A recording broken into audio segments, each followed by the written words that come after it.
Hello, family. If this comes after some footage from Tuesday, it's just because I didn't want to waste it. But if it doesn't fit, then Tuesday, my explanation is Tuesday was my chemo day.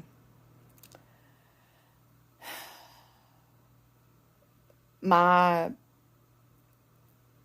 platelets were 88. They're supposed to be 150. My blood sugar was high. Every time it's checked, it's high. I take metformin already for preventative. And I said something to my doctor, my GP, about increasing the dosage. And she just gives me the same dosage, and I keep having higher than normal blood sugar. But they also said that chemo can cause that. But I was on the medicine before chemo because everybody in my family gets diabetes. It's scary. But anyway, I'm confused. Number one, I'm losing my doctor. She teared up and hugged me on Tuesday, and I cried. And sorry, I got upset again. But she's going to be at UCLA, so she's going to be with her boyfriend and his family and friends, and I look forward to seeing how well she does. So I told her I was going to be checking on her. But some of my platelet levels were low. They were contemplating whether to send me home. I begged them, please do not send me home. I don't want this to go on anymore. It's hot in the summer, and I get sick, and I just want to get it over with. So they didn't tell me until it was over that they had decreased my chemo by a third. So I only got 2/3 of what I was supposed to get. Which, oh well. I mean, there's nothing I can do about it. And when she called me into her office, she told me that my OV125, which I have been telling it wrong ever since I started my channel. It's not CA125, it's OV125, or just call it a tumor marker. So, the last time that they checked it, that was in my records, and I keep everything, every little packet they send me home out of the hospital, the ER, the, what do you call it? The chemo, everything. The last time they tested it was on May 31st, and it was 164.0.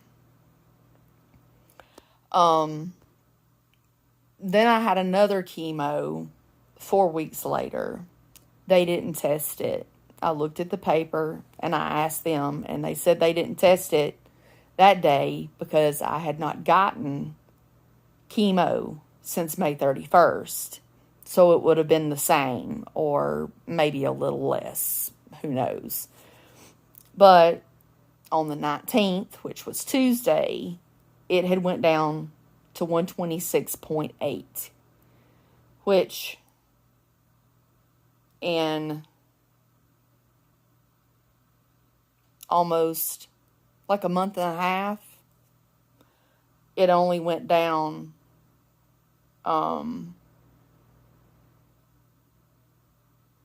less than right at 40 points. And it's supposed to be at 35.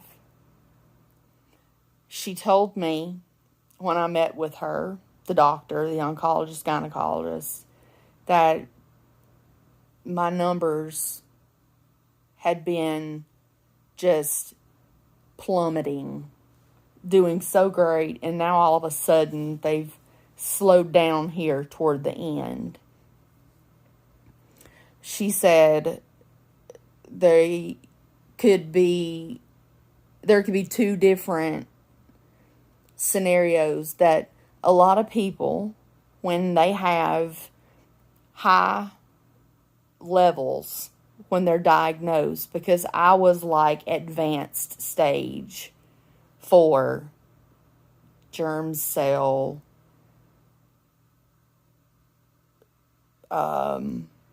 ovarian cancer.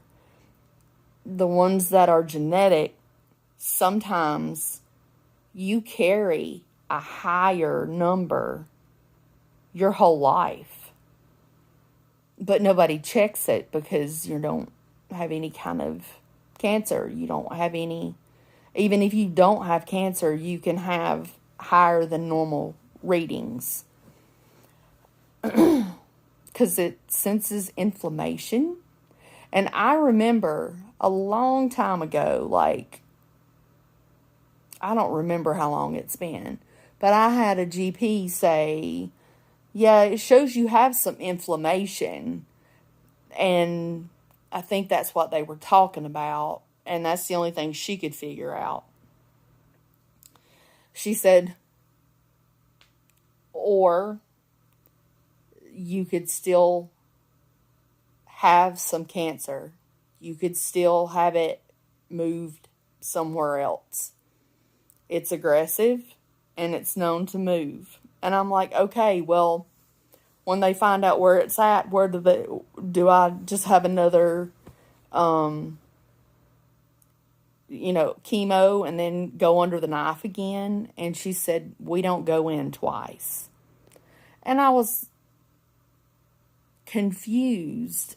Like, why can't you take it out if it's somewhere that you can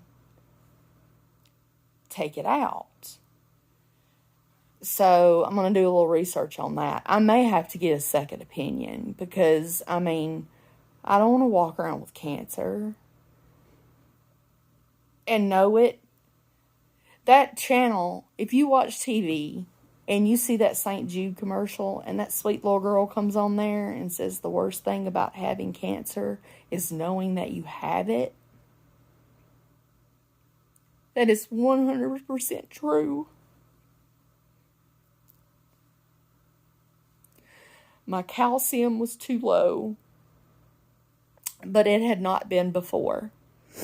So I was not about to take those big horse pills because they can give you kidney stones. And it was like 3 points from being normal. And my GP calls me in that. And she needed to be worried about my blood sugar, not about my potassium, because it's just fine. So, yeah, I had wrote everything there down, and I've got warm food waiting on me, but I wanted to go ahead and get this done because I've got people that have gotten closer to me that are on my Facebook, and this is itching. I'm sorry, but this is itching me something crazy right now. I know what happened. The hook was in the wrong spot. Anyway, they're going to put me on a hormone blocker. And then they're going to put me on a fairly new drug called Lymparza, Lymparza, if you want to look it up. It is for people that have the BRCA mutation. Somehow it binds in your DNA in your cells and fills in that gap that's missing that is causing you to get cancer. And I'll be on it for 5 years. And all that time I'll be getting checked frequently, every 3 months. In the beginning, it's every month, then every 3 months, then 6 months, 12 months. along with going to the breast health clinic. And they have to do the hormone blocker too. So it'll be killing two birds with one stone, I guess. Hopefully I won't grow a mustache or a beard. I'm not hairy normally. Anywhere, I'm just kind of like a bald rat right now. You can see my eyebrows. You can see that I have a nice, pretty arch right there. But they're just white. I can feel them. But I'm looking forward to growing my hair back. But I have a CT scan on the 10th. They're doing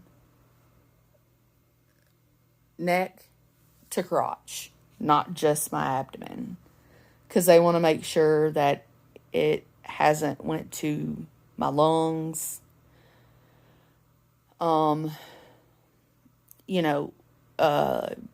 Hasn't cropped up on my liver, my pancreas, my bowels, my colon, anything that's left in there, spleen. I was born without a appendix, by the way. I feel very rare. And she said it is rare. But they're seeing it happen. It's kind of like, they say we're going to lose our big toe one day because it has little toe because it has no use. And that's pretty much the same thing with an appendix. And I know one other person who was born without an appendix. One of my ex-best friend's daughters was born without an appendix. And I was like, what? And then when I found out she said they didn't see it on the CT scan before my surgery. And when they got in there to do my surgery, she asked after the scan, had I had my appendix removed? And I said, no, never. And I said, I had my gallbladder removed.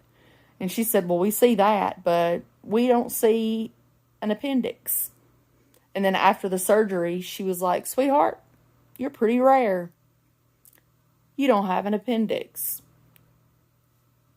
God didn't give you an appendix. So I was like, well, at least it won't rupture. I try to look at the bright side. But anyway, please pray.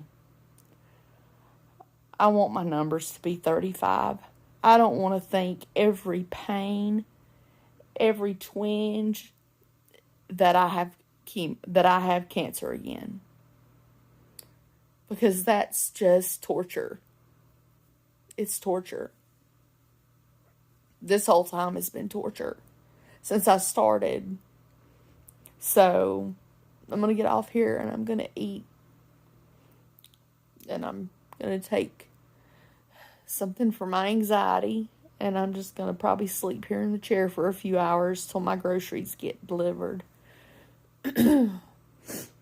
But anyway,